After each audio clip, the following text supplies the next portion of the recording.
Spiritual awakening can feel like an endless cycle of death and rebirth, but for those who heed the call, can be a very awe-inspiring and rewarding experience.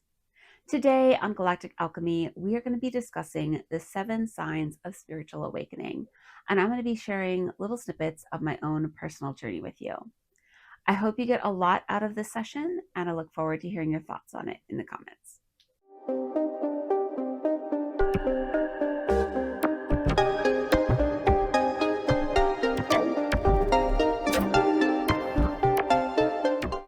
Welcome, beautiful souls, to Galactic Alchemy. I am your host, Ashuna. I am very much looking forward to this episode where we discuss spiritual awakening, the 7 top signs of it, and I get to share some of my personal stories with you. I hope you get a lot out of this session today. Let's start off with number 1, the spark, the soul disruption, the thing that caused you to start this journey to begin with. Could be that you had some kind of mystical experience. Maybe you got very ill and ended up bouncing back from a serious illness, and that sparked your journey. There's a multitude of ways that you could start your own spiritual awakening. But for me, my personal experience started with wanting to get my aura photo taken. I know it sounds like something so silly, but everyone has to start their journey somewhere. And while I've always been very intuitive and empathic ever since I was a child, this aura photo experience is what really jumped me on the bandwagon of working on my spiritual journey. And basically, I just was like, oh, it'd be so cool to see what colors are in my energy field. Because if you don't know, aura photography collects all the different colors in your energetic field. It can tell you how you are doing on an energetic level. So I went over to the local metaphysical shop. I put my hands on little metal pads and she took my photo. And the next thing I know, when the photo developed, she's like, do you know that you have a lot of psychic energy around you? And that sparked something in me. That was my moment of spark. Like, I'm psychic. What is she talking about? I don't think I'm psychic. But you know what? Now I want to investigate this. This was just the breadcrumb I needed to get started. And so I did. That's what started and sparked my journey.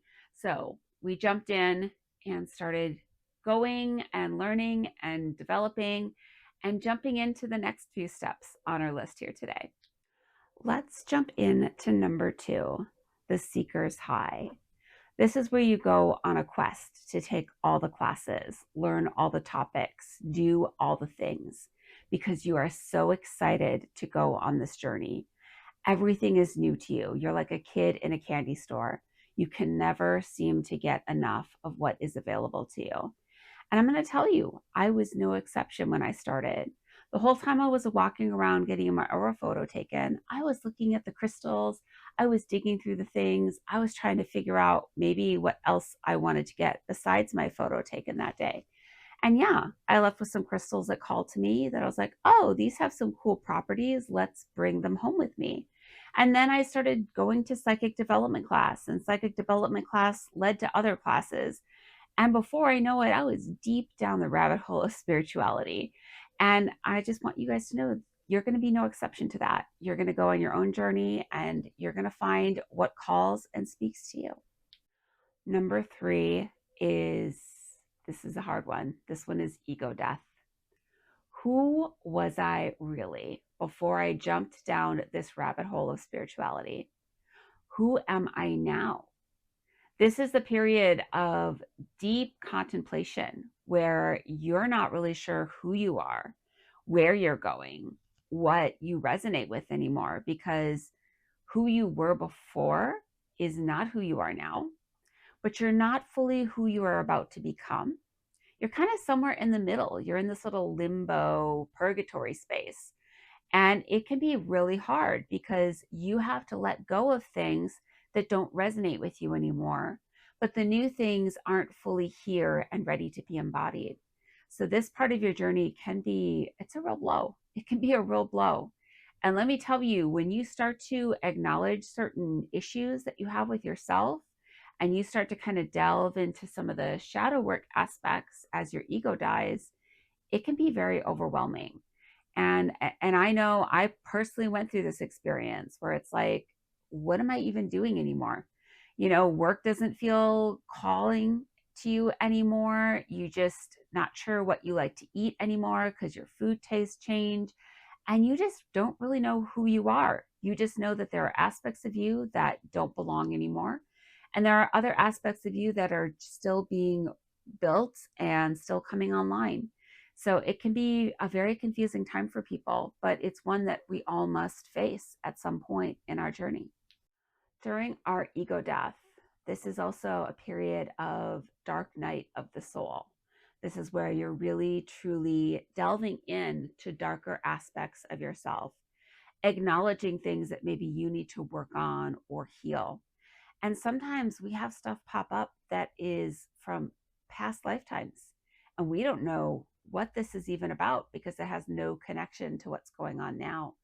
And also, sometimes, like myself, you find out about past life connections in your current life.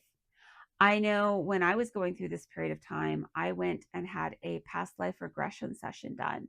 What that is where they put you into a hypnotic state and you get to travel with your spirit guides and find out about some of your past lifetimes that you've experienced. And during that period of time, I found out about a lifetime where I was murdered. My whole family was murdered. Basically, we were traveling west. This was very Little House on the Prairie, and a group of Native Americans came and wanted to steal and pillage everything from the wagon. And we all got tomahawked. And I remember the tomahawk going across my forehead and the feeling of blood dripping down my face and just the absolute horror I felt reliving this lifetime. It was overwhelming. But it was even more overwhelming when the practitioner said, "Do you recognize the soul that murdered you?" And I was like, "This feels like my current boss." And she goes, "Yeah, it was." That that explains so much, because sometimes you're going to find people in your life that whether you like them or don't like them, have done some pretty awful things in other lifetimes. And this totally explained to me, at least, why I always felt uncomfortable around him, and why every time he would come up behind me and tap me on the shoulder, I would get so creeped out, because he came up behind me in another lifetime and literally murdered me. So, yeah, there was always still that little bit of a dynamic. And I was very, very glad to get out from under him when I could, because it made a very uncomfortable work experience. Let's move on now to number 4, the void or cocooning process. This is a period of great rest, of stillness, of really needing to trust and to allow yourself to evolve. Think of a caterpillar cocooning itself to become a butterfly. This is a very similar process for you, where you're going to go through a period where you have to shed things, release things, trust that something else is going to come in to replace it that's better suited for this current version of yourself. It is a long process sometimes. And during this period of time, it can be very lonely. It can be very depressing because you don't really know who you are. The people that you once connected with don't resonate with you anymore. You haven't really found your tribe, so to speak, of people who love and support you. And yeah, you might still have people around that care about you, but your whole dynamic is different. You look at the world differently, and it takes some time to really get comfortable with yourself. And during this period, it's a lot of spirit kind of pushing you, pressuring you, really activating within you that need to trust. And let me tell you, when you get pushed and told to rest, you've got to listen to that call, because if you don't, you're going to find they're going to sit your ass down and they're going to force you to rest, whether that is you getting sick, you losing a job, losing a space. Like, there's so many things that can happen throughout that process that will force you into what they want you to do. And I want you to acknowledge that you cannot run from this period of time. If you are being asked to sit and to rest, do that. Because I'll tell you from personal experience, when I kept trying to push forward during these periods of time, I would find that things would not get better, they would get worse. It wasn't about working harder, it was about trusting more, it was about allowing them to provide for me. Because, yeah, I've had a period where I left the corporate world and I was on my own and solely doing things to take care of myself. And I wasn't sure how all the bills were going to get paid. How was I going to pay the rent? How was I going to keep the lights on and the internet running? How was all of this going to get taken care of?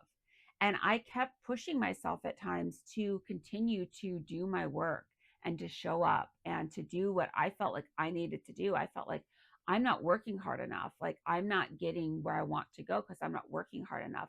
And it wasn't that I wasn't working hard enough. I wasn't trusting enough. I wasn't allowing myself to rest and to receive. Because at times you've got to just sit and rest, and you have to allow yourself to do that with no guilt. If you were like me and you grew up with parents in the Midwest who instilled this very strong work ethic and this need to constantly go, go, go, that can be really hard on you. Um, Letting go of that idea and just not trusting that you could just work when you're intuitively called to work, that it is okay to just sit and take breaks. Because it is. Sometimes we have those moments where we need to just allow ourselves to just be and just rest. So heed that call. I want to share a story with you guys as well about someone who I used to know who would run from this experience. They would do all that they could to avoid doing their shadow work. Now, I have come to find out that this person is a raging narcissist, but doesn't matter. Doesn't matter who this person is. But I'm going to share their story with you a little bit. So I met this person and they decided after we had connected, they wanted nothing to do with me. Now, I had flown to a completely different state to go and meet this person to explore the state because I was thinking about moving there. And halfway through my trip, they just had some kind of breakdown and said, I can't do this anymore.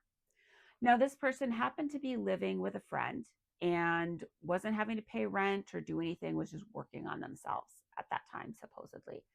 And they just up and packed all their stuff and just left, got in their truck and left. And they decided that they would go and tell everybody what a victim they were because they were homeless now. They were homeless. They had nobody to take care of them.